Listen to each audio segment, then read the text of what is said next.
shouting disable agency loot and bounce. They Jo don't want to s'është fight ndrova. because Leo, they Ore took veç më his glitches më.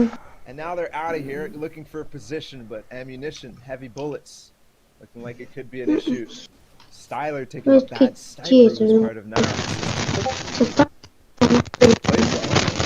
Sunday final games. Fairly consistent. Snappy and Wakey making their exit from the rig and Rëzat, nalja se pakova, valloj, po. insight. Cash për duke, nalja kejt, mikrofoni I e isë mean, në I would assume that they might have been contesting TNTina's card because sometimes she does Letë spawn që on dhe that Volfis. vent and on the northern side of Jam Brazil, shumë janë on the gërdecim, shack, shumë ta but prishin ftyrën, not even a little bit of Greek was going on today. It looks like a normal EU afternoon, which is surprising because usually we see a little bit of action or hot action all the way through and through. Feels bad for Nirox. Jam, It feels like Lazy Lake is Iuja finally është getting active. Evropa është serveri maj fort i kitë botën. Ti shakonu në ene East maj spokti, në shka dush ju bëjbej isha kualifiku për World Cup. Në shka dush ju bëjbej. Oh no, there it is. Në ene East servera. Of Nirox. And Bad Sniper in game number 1, losing to Maestro and Styler, who have had hot starts in the beginning of things. Every single week we've seen them in the Sunday finals. It feels like they are there, and they are basically at the top of the leaderboard. But for now, we'll see if that can be the case again. A good start, probably the point leaders at this point. Yeah, I mean, that's a good pattern the other way as well. We saw Wolfies and Lecce have a big on Nirox and Bad Sniper at least Lake 4. But then after that, the next 5 games, they adjusted and never made another mistake. They pushed these guys out of that drop spot. Stumpik shqyrësan do me kullerakwan. Every time we tune in, they are on some type of height. And right now, I think this is the highest point they can be at on the whole server compared to everyone else. What I'm excited about is that we get to see this story develop throughout the entire game and not just go from stream POV to stream POV and then just be surprised and have to act like we didn't see it coming. Stompy and Aqua, how much they've been on top. Oh, ma mirë ta streamit jam. Out of Stompy. I wonder what Po Aqua has. Dislike, kush e voni dislike? Pretty early up here to get some storm surge. Because Rëzat sa diko është të këshirën dislike kush e voni thajnë. Ta është i njëni bëj kitë lojka dhe s'diktohet e dislike kush e ke bëti. There's some, I think that's a henchman. What's he doing all the way out there? My man's got to get back to work. That is surprising though. My question is, would they, I don't know, even land Grotto right now? Do they split the Grotto off with another team possibly, not looking to fight? I mean, they have prime position. They have a lot of materials as well, so they must have gone out quick. Maybe just got some bad RNG on the loot. Shto djam të na me launën për mjep watch time, I did watch hours. Djam shumë. Po, ajde pse jam të ndrej streama djam, ti sa të mërinë në game, se ma mirë është në game me po ju. Nuk ka, nuk na gët neve skillimi gjellës, si ku gjellë. There's only first zone, so we can't really make too many conclusions. All we know what is possible. And definitely all those things are, but you even saw how much the zone was in favor of Aqua and Stompy over the Grotto. This is what I would expect out of loot coming out one of the mythic POIs. There it is. Aqua has plenty. I guess they just didn't get the luck of the draw. Plenty of shield, plenty of really good inventory items, weapons. Aqua e ko. Djem, valla bila dhe Aqua ko shumë që e fiton. Fort janë, veç Stompy edhe ndjojnë, bëti karita. Stompy edhe ndjojnë ja always all in onto one individual in the duo when they leave out mythic POIs. The grappler and the mythic AR all the way up at Shark is usually given to one of the two duos. Right here, the minigun and the most powerful AR also given over to Aqua. Stompy probably just playing more so of that support role, but you would think that the minigun offers more support. And here's all the people who've been here before. One of the 6, and Alexinator, one of the 6 teams competing today that have played in every single grand finals. Kiriachi and Letvik, Siberia, and Putro the same way, as well as Stormy Wrights, and his teammate Nord, Sweezy, Magellan, and Mexer, and Mitro and CRR. Those are everybody who have been to every single EU Grand Finals, and we tune in with one of them. It's Letvik and Kiriachi, who time and time again veç te ajo, menagiri, Davis menagiri, te ajo veç hene dhe bën upgrade. In their heat. Bën e resta PC-en. How does that translate into Grand Finals? I mean, But I records bet to be I'm set getting have to have a good base from the get-go, so game one, ever so important for these momentous duos. Young points att nämnt. Kiriachi and Letwick are absolutely like that, and they have such good loadouts right now. We talk about good bases just off the game. To win a game, you need good items. And big fish available for Kiriachi, as well as a purple burst AR. Blue tack, they're just straight up ready for endgame. Haven't gone through a box fight yet either.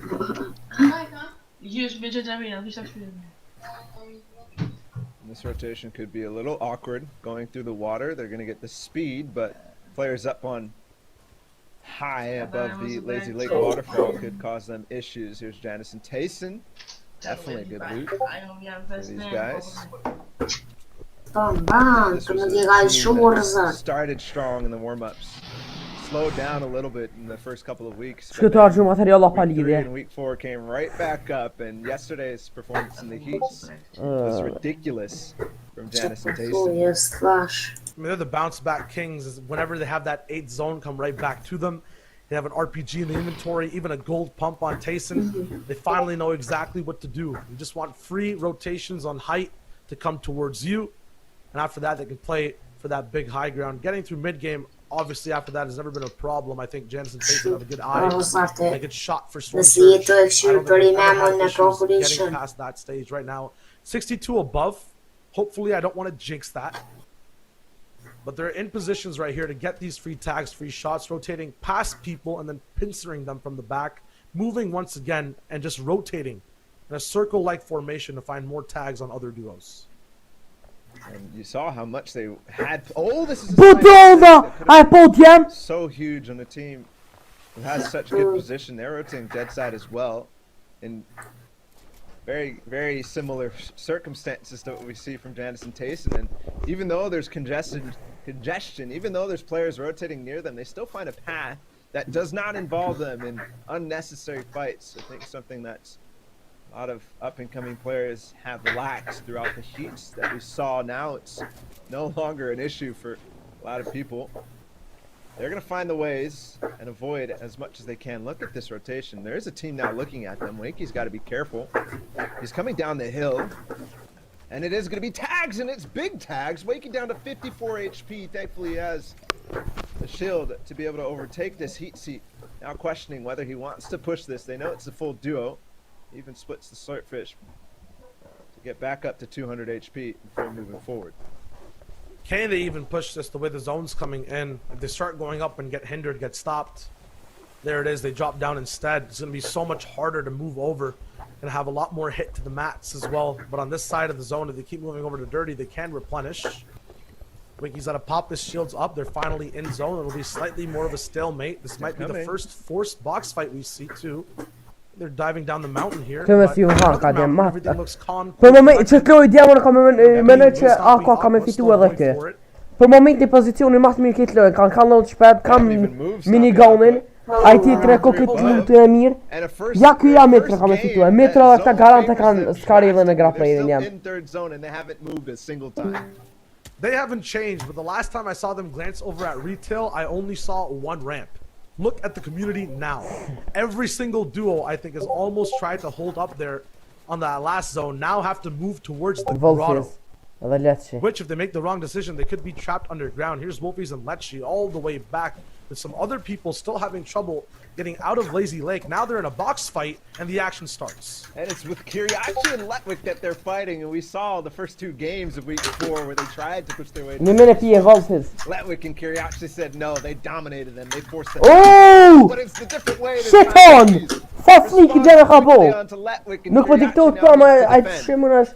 Last time they were knocking on the door, this time in a box fight, Wolfies and Lecce are right at home, and their aim looks so good as well. Letwick crawling away. We'll see if Wolfies can get in and try to finish this from the right angle. Have to remember, none of these builds are his right now. He can only control the middle build piece. Lecce now trapped on the left side of the ramp. Can Kiriachi get that 1v2 off? He has to. No chance for a revive. Lecce with a big tag. Wolfies following through with support. Kiriachi's on the back end. Is this the end? Momentum in game 1. For Kiriachi and Letwick. Yeah, more loot. He tries to escape, they just want the loot and they get out. And 2 of the most aggressive box fighting duos get right on top of each other and cause themselves to be One of the first points for that team, and Wolfies and Lecce, exactly. They're out of here. They know who they're fighting. They know that he can still pull off some magic. So they leave, and they look back. Possibly more opportunities. There's a team in front of them as well. They're setting up the beams, but they have to rotate through that big community. Whoa! Whoa! Takes out Radeon. Damn! Jag båten ut att säga de är på. Shit on! For a good refresh going into this third circle.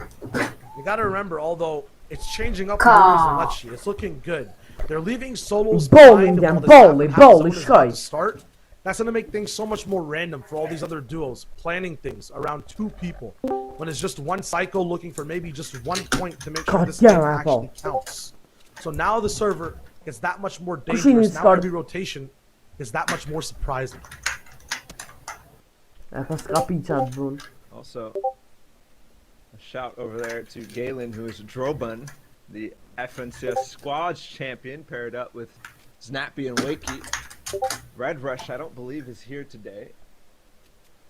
But we have at least 3 out of 4 of that squads competing in these grand finals to see if one of those duos can become back-to-back champions. It's a possibility today. Razy, ale stanna fare se poszka tu już teammaten.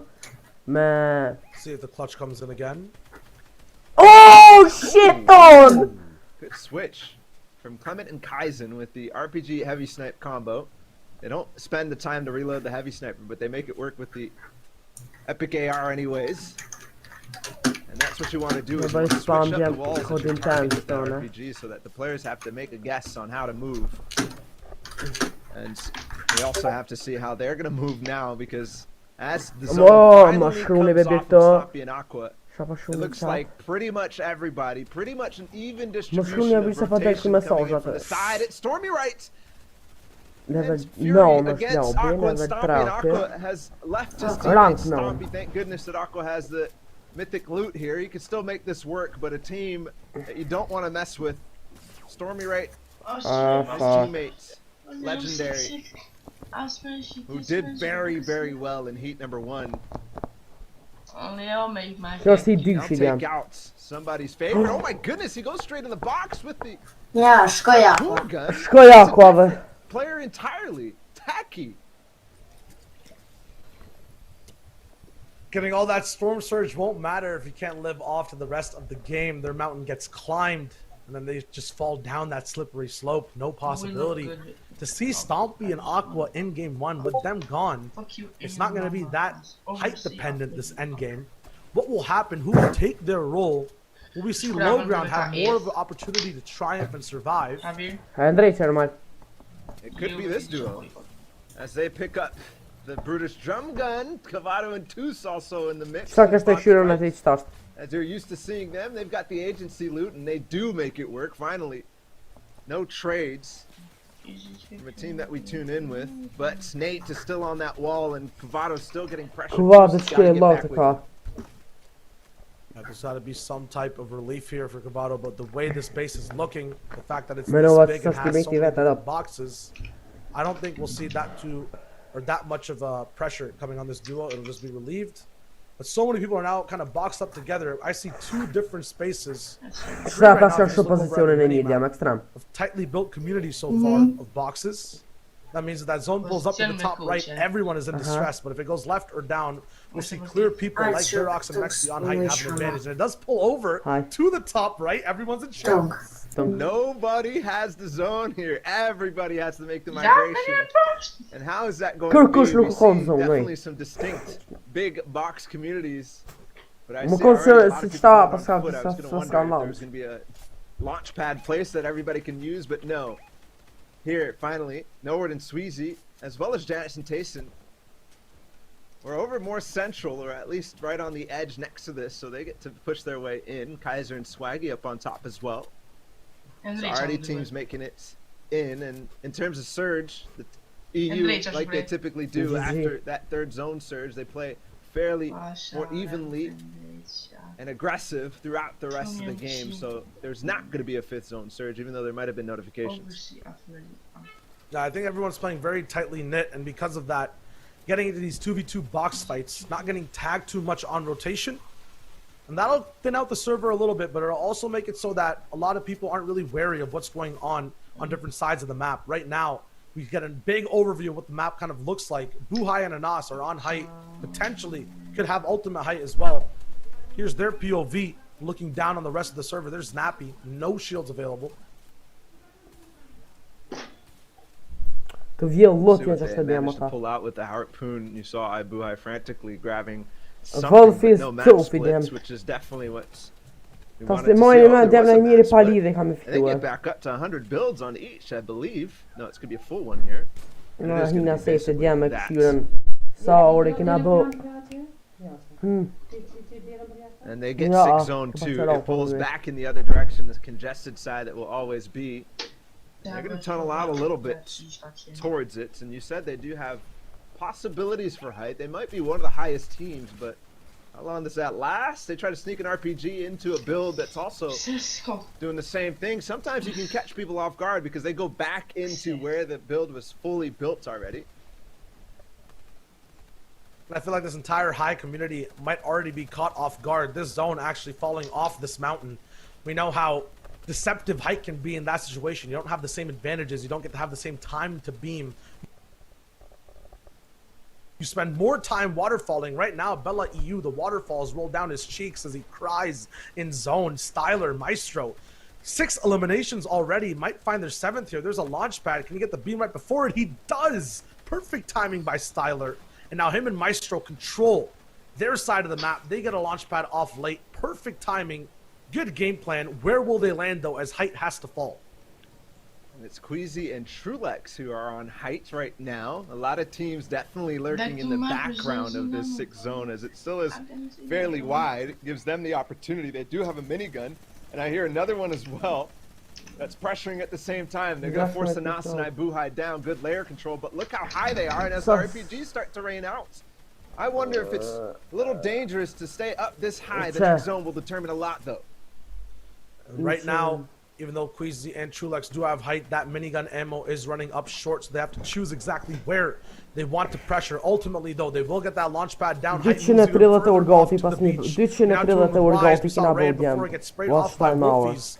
He's going to be playing solo, still surviving to this point, running out of mats, though, and now needs to fall all the way down on other people's builds. And he does find himself in a no-mat situation, looking for opportunities to find any eliminations. He drops in the back where Stormy Right is there, and he takes him out in the good old shotgun fight, tack against tack, and wins that. And still no materials, though. He's going to go back on the back of Maestro, who falls, but not before he falls himself. Queasy and Trulex are still maintaining this height and could be our winners. After everything, Primsy down on low with 5 eliminations. He's got a flopper. Squeezy goes in, and he takes him out. Primsy now against Radeon.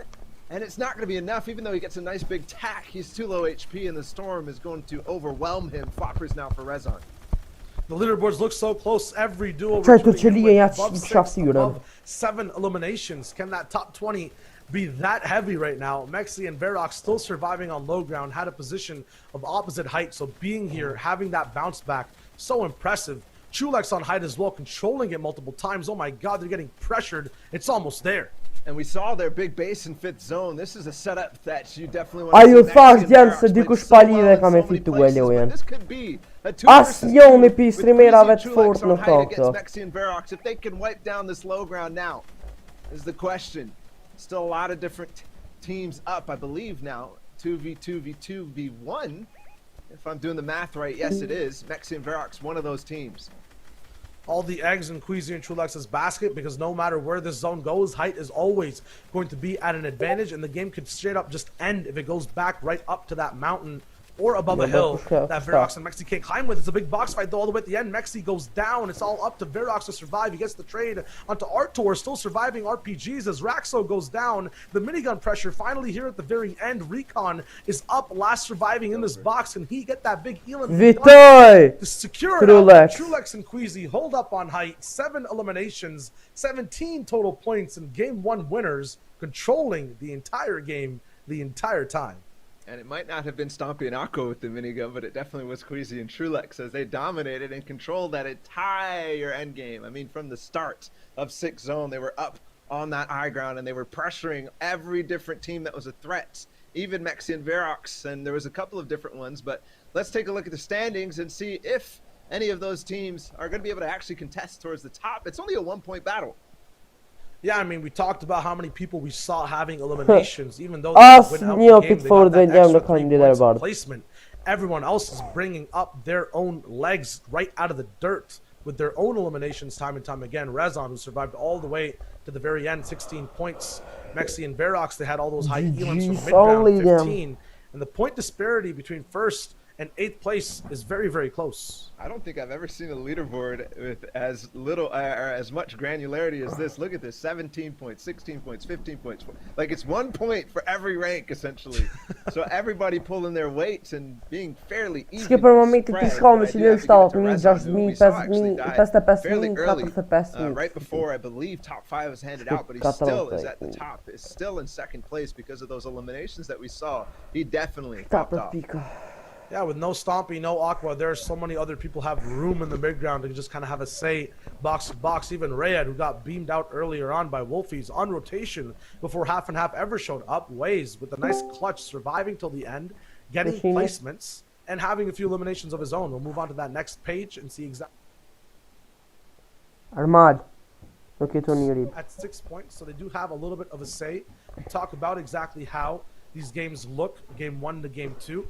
I think ball is here as well. Yeah, I'm just shocked. Look at this: 6-5, 4-3, 2. It's gonna be 1 as well, all the way down. Literally everybody in the lobby pulling their way, probably down to top 25. I think the most even spread out of any game that I've ever seen. But yes, the story is going to be: can these guys hold on, and can they hold on against the legends that right now we don't see at the top of the leaderboard, the people that we expected and that most people probably predicted? People like Snappy and Waku have performed very consistently throughout all this. People like Stompy and Aqua. People like Kiryachi and Letwick, who fell to Wolfies and Letchi in that game. Yeah, Astro and Hardfind also not there either. Obviously, we don't have a 49th and 50th place team, so those placement holders are going to be there. But then there's that dynamic of game 1 versus game 2, and then the way the games go out all the way to the end side. We might see the next half of that leaderboard rise now, fixing their mistakes. And this first half, who had a nice shot at the top, possibly be overconfident coming into game 2.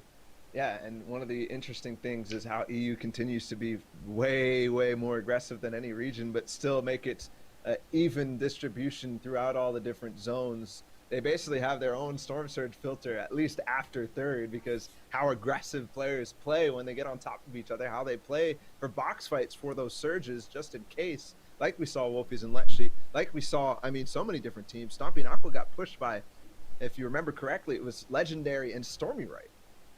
Yeah, and that was all the way up on a mountain. So pushing up that far, just, I don't even know if it was for Surge or like play style or a refresh. But, I mean, is that a cost of having that position, or is that just the way the European region is going so far? Yeah, I don't know. We'll have to see. I'm sure it'll happen again in that fashion that we see 3rd zone possibly going over to where Stompy and Aqua will lay. They always have good position throughout the mid-game. And guys, we are getting those games ready. I know that they're definitely live. We are slightly delayed because we're trying to get a full picture of everything. We're not using the streams that we normally do. We're not doing that hybrid system where we get the final looks and end game at replay mode. We're getting the entire thing with replay. So we got to wait for that delay, and we got to wait for everybody in the back who we got to thank, by the way, are all out there and doing their best to get synced up so that we get you guys a fluid view of the game. Yeah, there's a brigade back there, and while they also get to replay the games, the people who got eliminated first get to see where people are landing and what is uncontested. If Stompy and Aqua had an easy time, I've already seen some things on Twitter about, hey, if that first zone goes towards Grotto, we're dropping there. I think it was CRR who ended up saying that. We saw that Android. First zone go to that side, so I'm seeing maybe they have an uncontested spot, but maybe they want a little bit more out of their grand finals experience. And also, you know, those people coming out at 46th place, 45th place, seeing no points. Their draw spots not enough. Can they make more out of their games doing this? Yeah, and I think one of the biggest questions out of a lot of people yesterday was when they saw ForZR and Kinstar have uncontested Shark in their heat and not make it through. They wondered, was all that worth it if the zones are not going to pull in your direction, if the favor of the randomness of zones in this game do not go in your direction. Is having uncontested loot, does that even matter? They struggled with Storm Surge, and now Mitro and CRR possibly posing the same question. Though again, it's random. We did see a lot of East zones in one of the NA East heats that we casted yesterday, Shio, but I don't think that necessarily held up true for the rest of them. I mean, it's a classic thing that everyone first had trouble with, is where are the zones going? Now, maybe their minds clouded with uncontested, mythic POIs, tracking points. Let's not forget, though, that Game 2 is underway, so we can see these old dynamics fight the new in Game 2. Chulex and his dual partner all the way here. Queasy jumping out of the of Game 1, 17 points, but remember, the leaderboard is ever so close, just a 1 point disparity between each place all the way down to almost 20th place so far. So the game is so close and people still have to be playing so tight. And here he is landing at Holly Hedges, actually, and possibly with his teammate Trulex splitting over towards one of these low-key agency spots that can net you the minigun, can net you the heavy sniper that we saw a couple of different teams trying to split towards. Looks like Trulex and Queasy, the winners of Game 1, are going to be the favorable contests over at and outside of Sweaty Sands. We get a POV of, first of all, I just look at that kill feed right there. Andalex picking up a quick elimination. We're going to tune in right here to Sweaty Sands to see how it actually happens, or if it already did happen off the sky. That was insanely fast, and Hotel's barely even pierced from the roof side. Ice is already down. That opens up the beach for Nate. That opens up this left side for these guys to control immediately. I don't even see the other portion of the duo. There he is near that basketball court, but how long will he survive for? Veš vágně, tak se na kapo, safety tady They loot the rest of it. Look, it didn't even really loot the rest of it. Look at this. It's actually a failed drop, it looks like. Nale mikrofony wieczny Discord ma zdylkej. Out of the sky, he gets beamed from Andalex, who dominates from the hotel, and now they're chasing down this final player, not letting this free points go. Essentially a big pot for possibly Nate as well. And I see another big fight going down at Stevie Stacks. It's Scram and Refsguard winning it against Janice and Tayson. And there it is, the conclusion of that as well. Scram and Refsguard got a little surprised when they saw Janice and Tayson switch things up onto them in week 4. Wow, you can open that chest through the wall. No, the wall's gone probably. Replay bug. All good. New text. We saw Refsguard go down though, so Janice and Tayson will still have a point in this game, because I think he did get fully finished and eliminated. You're squeezing Trulex, already taking out Thomas HD, and now he's fully finished too. I'm curious to see if Kalush is nearby, because maybe that's his arrow on the left side near the henchman drop spot and load out. I mean, he might have a heavy sniper already. It's gone. They now both have henchmen, Queasy and Trulex. Queasy with the minigun that they picked up off of Thomas. And Trulex, and Queasy, I believe, had the heavy sniper to start things. And like I said, they were splitting Holly Hedges and that henchman spot and then pushing in through. There, I believe, is Kluja in the distance. No tags, but they move right back to Holly Hedges. Here's Mexi and Verox. Uncontested dirty docks for them, and 15 points out of Game 1. A good start. And I think this team, being probably one of the most talked about in terms of like most underrated going into EU, then started to struggle a little bit, but here in grand finals is where they need to perform, and they started off really good. Underrated is a very good term, because these guys always frag out all the way under all these tarps on low ground. I was curious to see actually how they got such a good mid-ground layer and held it last game. Landing dirty docks and having that zone, you're right at home at all portions of the game at all times. So we'll see how they adapt if the zone does not come into their favor. The first one, waiting to see where it's going, waiting to see if it's locked in. Looks a little bit more northern than usual. Savage and Eyedrop leaving off Salty Springs, leaving off anywhere else. This is a fast note, leaving off Pleasant Park towards the left and then moving up towards these islands. In quick fashion, Eyedrop has the minigun and heavy sniper available in his inventory, and then Letshi gets a gold hour out of an epic chest. He's going to be online very fast in this game. That he is. We saw the beams come out of Wolfies and Letchi, and we know questioning a lot whether they could find themselves something that works moving towards grand finals. They really were trying to hunt for a drop spot, and I think they have found something. Definitely not what people would consider the best, but anything uncontested in grand finals is probably worth no matter what. Clearly for good reason. Look at the loot from Let Sheet. 5 big pops. It's something that you love to see. I've had some experience dropping on this side of the map with worst possible RNG, but yeah, 6 big pots. You are big chilling. Letwick has 2 of his own in a fight early on against Radeon in ways who cannot catch a break from these top duos, targeting them not only on rotation, but at their drop spots as well. This is kind of near Slurpy Swamp on the bottom left, but not so close to where you're going to be near that rig. They're looking for shots. This build fight is high, and the pressure is on. It's nuts. You want to see Letwick and Kiriachi on top of you.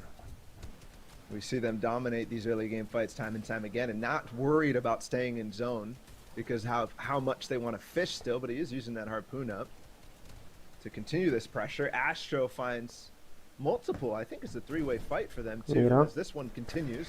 Up on top, Kappa tries to peek through Raid, trying to break into his box, but the trade is for Letwick, and he gets that floor as well. He's going to drop down, I think, engaged in a little bit of a 50-50, but now he's get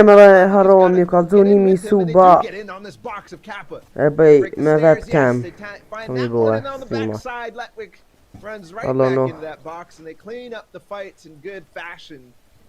A 2-0 start from Letwick and Kiriachi, now back on the leaderboard. And if you paid attention and played very close eyes onto that box fight, you can see how they kind of baited these guys to stay in those 4 boxes, and then finally pincered in, switched things up, got a few walls replaced on the outsides, so they couldn't actually edit. Ray had kind of forced in ways at first, forced to stay behind those stairs, not having options to move left or right in that box, was just forced into a 2v1. Ray came down after that just to try to help, try to survive, but being split off immediately. With expert decision making by Kiriachi and Letwick, there was no chance for this duo to survive whatsoever. Now we have the first look into Metro CRR after drop. We're moving immediately onto inland, onto Nems and Dako. Dako, we saw him in week 4 be so instrumental in stopping people's games before they got to finish. Everyone who was just ready off of mid-round finally stabilized Dako at the back of their box with an AR. Height, staying true, staying happy. Dako in the zone with floppers. Now a different POV. We see him in mid-game. We're slightly early, getting pressured out, no shields, taking shots in a wooden box. He's looking scared. While another team does come in, and that's exactly what I was about to allude to, as it's iDrop and Mr. Savage who push in on this, and possibly hearing that grappler earlier on from CRR is going to be that key for them to get involved in this fight, but no, they faced up instantly. I was going to say, such good positioning from Metro and CRR to put themselves in between the two, have one sandwich in between themselves, and then pressure the guy who's trying desperately, Dako, to get back to his teammate. They're going to bounce on out of here with that launch pad. They do get a little bit, but with the shield it should be okay. They get out of dodge, and for good reason. You'd expect them sometimes to be like, hey, no, we actually want to continue and fight this, but they know where there is another big pot and fight this, but they know where there is another big pot, as they've already looted Bob Diet. Diet. Can't fire now, denying anyone else use unless you have 300 wooden mats. Verox going to be looking at being in his own metal base on the bridge, plunging as much as possible, getting his mats up. Everyone's still in this 15 to 20 point range, looking to just get away from competition. Mechanical full keyboard. Några folk kör jag maler på. Det är en full keyboard mechanical då. Such a strong player, but Kiriachi and Letwick in their heat were the only people to hold first place in their heat from start to finish, from game 1 to game 6. This time they're not at the top, so we'll see how relevant this is. If they can get back up to the top, maybe they can maintain, but it does show how consistent they can be. But in grand finals, they got to start strong, hopefully. Otherwise, the thing was, in their heat, they also won by 20-some points. So just because they're not on top in game 1 does not mean that they can't end there at the end of everything. And with those 2 elims, they're off to a good start. They just need that room to operate. And although it's not showing itself just here in Zone 2, there's still a long ways to go. Only 7 duos, not even, only 5 duos have gone down so far. There's KPZ and Fex up top, looking at risky reels. Save it and Scully, the first update we see from them. Not really sure where they were exactly in the last game, but now have a chance to get out of that 0-point range. Fix their mistakes from game 1. They have a central position over everyone. And although that's very good in terms of having a base, rotating out of here, you have to be very careful because anyone from any side can shoot you off on rotation. Look how many people are central. And there's Aquan at that hill with the one single chest with the car. So they kind of match the peak of the risky reels. Back over to Mr. Savage and iDrop. They've backed off of that fight. And again, they've got the henchman loot from out of Pleasant Park. And moving back through here, this is familiar territory for them. But where they set up, it looked like they were very much trying to get high up on that surge by taking fights like we saw against Mitro and CRR, at least for brief moments. The beams were good, and they disengaged right off of that. This in and out style of gameplay, making sure you have a home base, just makes you feel comfortable. But even with that fight, even with those beams, they're only 113 damage above surge. Is that because they're not getting enough, or is it because of the entire server keeping up right now? While they look for fights, Kluja goes back and reboots Thomas. We saw him go down earlier at that henchman spot at Sweaty Sand, I believe, to not Andelix and Nate, but another duo. Styler, though, jumping right in again, the mid-game box fight duo. Looking to find another point, another 2 possibly, already damage taken. And they're so close to the box. Maestro actually sending Styler in with an RPG. It's not possible to connect, though, and now they're getting third party. Things are getting a little bit too chaotic. He's taking a lot of damage from all sides. Maestro goes down. Finally, as a solo, is taking pressure from all 4 sides, and now the duo is clapping back as well. A mistake possibly from the Wave duo, not the right one to ride as they go down. Båten är någon kämpebåt och det. Far heavy start ihop i kärn. And here they looked for a fight that would be safe to take. Framåt som kan Coca-Cola med på det. Get up on storm surge. They were below.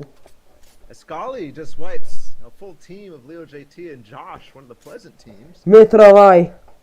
Yes, you have to take fights, but that one was open, and a lot of teams realized immediately that there was a box fight in wood taking place that they could capitalize on. Mr. Savage again going on to Dako and next another fight. There's all fights on all sides breaking up, and Nas and Ibuhai on one as well against Norwood and Sweezy. Scully.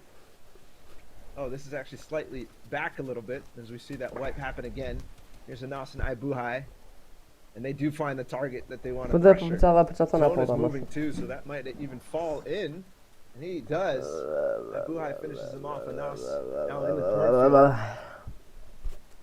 And on the backside of zone, as Ibuhai is getting closer and closer to Norwood. A heavy snipe did go in to make this work for Norwood, but he gets out of the box on the backside. He takes some good tags on Ibuhai, and again a third party coming in through. They thought the cornfield was making it safe for them, but 3 HP now. He's got to back off and take some minis. It's so close, and now it's finishes that off. But danger, they're not out of the corn yet. As the team is spraying through, desperately trying to find Ibuhai, which they know is low. I thought it'd be a little bit more shambles with 3 HP with that far to go, but with 2 floppers, it'll be straight back up to 100. We'll have no issues flying out. Saban and Scully, 3 total eliminations so far to Risky. Still staying in that POI. Ooh. And Endelex in their own fight. Thomas goes down again. And this time Kluja is not there to reboot him afterwards. That duo is now permanently out with an extra point off on that leaderboard as well. Storm Surge still active, by the way, as we see Drobin go down to the feed. That's who Galen is. He switched his name. That's the prior FNCS champion, and Nate and Alex are pressuring. If you look down there, look how many teams. Letchi Wolfies, Kiriachi and Letwick again against the winners. Trulex and Queasy, we're going to hop right into this fight as Kiriachi and Letwick pinch Trulex down. Eliminated too. He holds on, though. He's gonna fire an RPG into it. Letwick blocks. And thankfully, because that could have done major damage, possibly could have eliminated him with how low he was. He quickly gets the slurpfish up. Queasy now low. I mean, these are the fight finishers. We see them when they're 2v1, end things very quickly. Make people just have their back to the box. Queasy trying to go all the way forward. We know there's a duo just waiting up there for them, and so many more transferring their positions close by. It'll be difficult for him to get out. I don't think Letwick and Kriachi want to chase this down, but they're looking to replace everything, possibly get as much loot as possible, make sure there's no hiding spot or an angle for an RPG to come through. Here's Andalex and Nate looking down, not paying too much attention, luckily for Queasy. And now Letwick and Kriachi follow over. They do not want Queasy to get away. Yeah, no, they don't want another point to get out. Remember, they had their first engagement over at Slurpee, and he's already got his sights on him. Letwick marks him up. As Kriachi takes a good heavy snipe. Looks like he wants to come back and fire off. He gets up into the box and again trying to make the loop-de-loop, but Kriachi and Letwick now say, okay, hold on, this is possibly too much to chase. Let's continue towards zone as it is moving, and we don't want to get lobby sprayed. Queasy switches positions and smartly. He gets shot down. You can see the effects of having this box fight. Kriachi and Letwick already have that big refresh of materials. Queasy now overbuilding a bit. Still has so many left. I believe he got his off his dual partner Trulex right before he got out. There was another duo there as well before that got taken, and he's just bringing down the pressure. Does not want to end this game without having a save before going out. And the RPGs are coming down. I think they're going to keep coming over and over because he might not have a chance to see the rest of this game. It's crazy how much one team can affect. Obviously, they got into a full-on fight. Queasy lost his teammate Trulex against Kriachi and Letwick. He's going to try to drop down and disengage off the back side of this. Yes, he is going to manage to do that. But I was going to say how well off Letwick and Kriachi looked after that fight. They basically had max mats, but now they probably both have spent 50 builds total and hards as well. It's not like they were fully building in wood, and that's Chase. Now moving forward as well. Over again, I saw Aqua once again going down to the feed. Yes, here it is. It's Nyrox and Bad Sniper taking some solace in game 2 here as they went down early in the other one. Stompy gets right back in the zone. He's so low though. Reminiscent of the Trios FNCS Grand Finals, the first 3 games, Stompy, Aqua not finding their footing, and right now Bad Sniper is going to be the one right on top of them. This is not Frosty Flights though. This is the high ground, and this is the best POI you could possibly have uncontested, the Grotto. So not finding your footing in the first 3 games, is it already over? Is the big question looming on people's minds. They are really good at adjusting, but the RPG bait, he had the option. Damage of purple and gold, kind of unrealistic to see Stompy make that decision and have that be the way he gets taken out in game 2. And super topical. Kom igen, så min telefon. Super topical. Min telefon kom shuma, det med telefon med vailes kom liv. Eller mas bardakit kauf så kom vir telefonen kom down. Following it up with more wins and more points. Like we saw out of Aqua in World Cup, like we saw in Trios FNCS when they had to come from behind win to claim the championship in that season. This time, first 2 games don't look good for them, but like we saw in Sunday Finals, they also had slow starts to make it really, really good for them. Those slow starts were due to drop spot issues, though, and I don't think I see anything from that drop spot. At least 100% in Trios, it was about them. Then coming into their spot at the Grotto. It feels like it's free. They just got pushed on a mountain last time. I feel like they're just missing their shots, losing box fights. Well, while history does and Grand Finals might be a little bit more relevant, this is a new meta, and what we've seen from Sunday Finals is that they have had slow starts, no matter having Grotto or not. True. So we'll have to see if they can recover. Bad Sniper and Nyrox were the people who had their hands in Aqua and Stompy falling early. They're now in a fight against Magellan and Mexer, who have looked like they just wanted the path. Bad Sniper and them are going to follow it up, though, in a big Brutus drum gun in the box. One goes up as the other is holding on. They do get into it, and it's a full wipe from Mexer, but Bad Sniper gets traded. Magel coming right back into it. And a good trade, as they now have 5 total points all in this game after falling off spawn, but Nyrox loses his life to an RPG of Magel, and he's still chasing. He wants to make sure that he can pick up his teammate, but I don't think he can, and he gets fully wiped by the hands of everybody else in that lobby looking straight at that fight. And that box now has about 8 floppers to use, heavy snipers as well, possibly big items in terms of heavy ARs in color, gold, purple, big pumps as well. You see Trizox getting bullied over here by Anas and Ibuhai. The double heavy snipers, they're looking for any opportunity to get a quick pick. Already have 2 elims in this game, and there's Magal on mid. We can see this entire server developing around a mountain.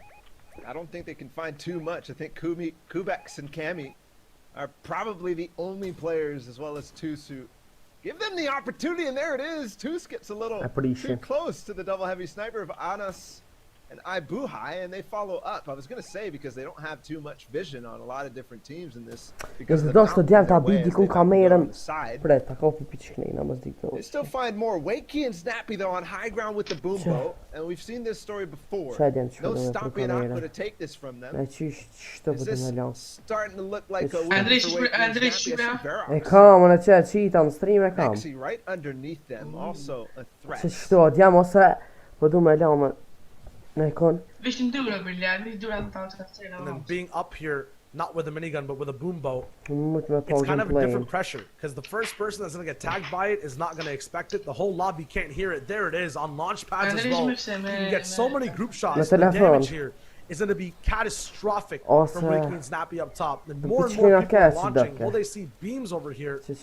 Wakey will try and not actually connect. So many people already just flown past so fast. Next thing, Verox get out of there as well. And finally, Wakey and Snappy put down enough pressure to get a launch pad. Just Wakey up front, building out for his dual partner. He catches up quick, and then he looks back for the shots, but the server's already moved on. But you can see exactly what he's doing. He was making sure there was nobody trying to pressure, nobody trying to take sneaky flopper plays on heights. Oh my and god. I think he accomplished his mission. Ibuhai and Anas with 4 eliminations so far in this game. They made it towards the end game as last, but I don't believe they got too many placements. I think it was mostly eliminations for them. Still threats in this. Cammy and Kubex, definitely a consistent team. Nathan and Alex. Raxo, and here's Kiriachi. Also a threat. He is on to Verox, and I'm not sure if Mexi is still alive in this one. Yes, he is, but low HP. Kiriachi. A little bit to play with. There's Raxo taking out Nitro and CRR, I believe. Yes, both of them down. And now he is the low ground warrior in control, taking out one of the most aggressive and just star-started duos when they get to this position. There is a bridge coming up, though, so if he gets trapped underneath it, that could be a big problem, playing towards that river with a low map count as well. If it's the wrong-sided current, that could prove disastrous. Falls lower and lower. As there's no one else left on that position, on that layer. We tune back in. Snappy and Wakey up top with an RPG. So many rockets left. Heavy sniper there for the combo as well. And they're not finding any success in too many eliminations. Just 1 point so far. Are they falling behind the rest of the make me numb now. As we get closest to 8th zone, 15 player threshold, team threshold for placement points that starts raining true. Come in. Verox connects with one, so he's still alive, even though they were so low. Mr. Savage loses his teammates. I drop, but up by himself, one of the solos that can definitely perform time and time again. And he is going to have an RPG to work with as well, but no builds, no mats, no materials. Nate is right in front of him. Andalex as well. He does connect twice on a good form for Andalex. Another team coming in. It's Koji, and he gets him, but not before falling to Rezon. Oh my goodness, it's carnage down on low. Yes, this is what happens when the height gets the advantage on the rest of the server, and then the entire zone pulls straight up off a cliff, off a mountain. People get struggles, people get stuck, and Anas now has the best POV with a big tack and is landing shots time and time again, trapping people in zone. That could be huge and prove big dividends, but the zone just bounces back, gives them a little bit of a chance to breathe and survive. People are left. It's a 2v2, I think, finally. Oh, he's a solo. He's going to try to clutch. It's a solo game. Anas, Kubex. Let's go. GG. For fortnite out here. Djem, për bëj end stream qëto, edhe hi e djem nase. Vish këtë gjej shka me vni kam e këtë telefonin. Edhe 1 minute before that zone finally closes in. No one getting shots off. Everyone has those replenished mats, as we saw a big fight break down before in the 8th zone. Raxo trying to survive with the skin of his teeth, just 22 HP, 20 actually, has so many shields. But at this point in the game, do you have the time to pop them off, changing layers to stay hidden? Does he have the opportunity here? Finally, 2 people go down. A Nos now left over, eradicating the people up top on height. No, actually, down Guarda che low. appena It's gonna vedeva be the height time. Hina That's looking downwards onto a Nos. Possibly has Oh, time to pop miss. the big. Not going to be close enough. Has a lot Sempre of c'è il materials right Krasniqi, before the high ground in play. revive. Here it is, the retake Cioè, coming metti in. un Double kill 90s. Gets sugli very altri, stuck sì. underneath. Wiki on top. Konov, but Non li Wiki abbiamo dodges it, citati. moving over to the right. Pumps trade. He gets the lesser half of it though. Luciferi, Wakey Riccardi. still has a flop that bumps Luciferi. it. A Nos. 2 seconds left in the zone. Flubs the build and Wakey GG, has the Platiam, boom bow, does not sostic need to fajny use it. miniale. Good positioning. Nice break off with the pressure on the builds.